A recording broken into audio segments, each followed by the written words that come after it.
Yo, what's up guys? Magandang umaga po sa inyong lahat mga kasimpol. For today's video mga kasimpol, ako ay magluto ng ulam.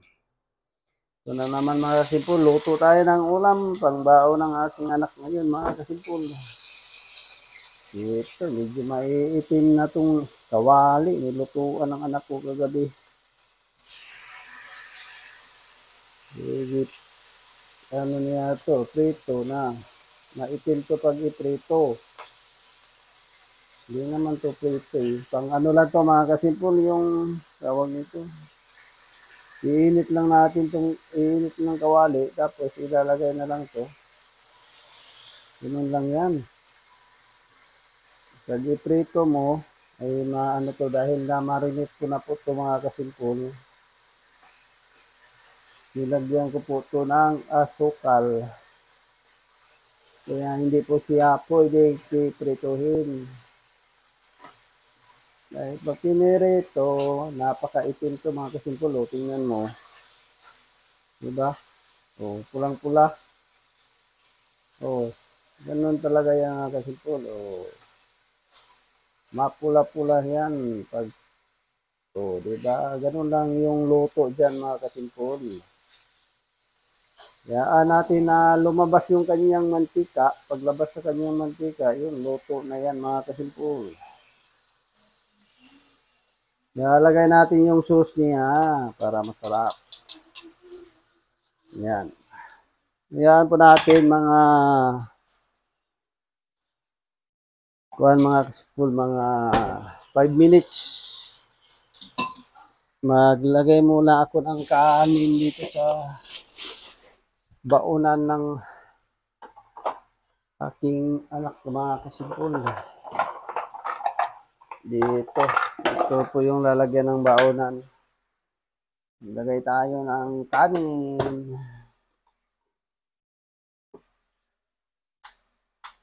Dali, at masarap yan mga kasimpol. Sobrang sarap yan.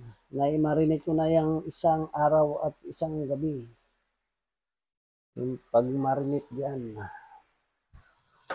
Kaya napakasarap yan.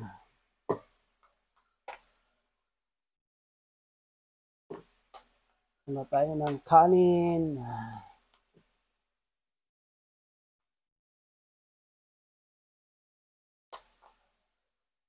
Yan. At saka yung aking ulam ngayon, luto ako ng adobong kuwan ngayon mga kasimpol. Adobong talong. Nag-aadobong talong. Tama rin kanon mo nak. Hulog na. Dugay mamutanaw.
So guys, malapit na maluto ito mga kasimpol. Luto na ito mga kasimpol. Lumabas na yung kanyang mantika. Ito na po yung aking lulutuan ng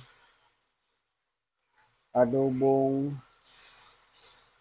talong. Mamaya mag-adobo ako ng talong ngayon. Yun lang po yung aking babaonin yung mga kasimpol, yung adobong talong. Gano'n natin. Hugasan ko lang itong kawali mga kasimpol dahil ito po ay sobrang tamis ko mga kasimpol. Lutong-luto na to.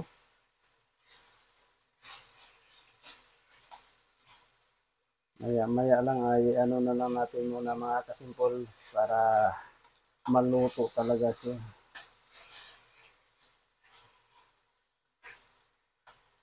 Napakasarap to mga kasimpol eh.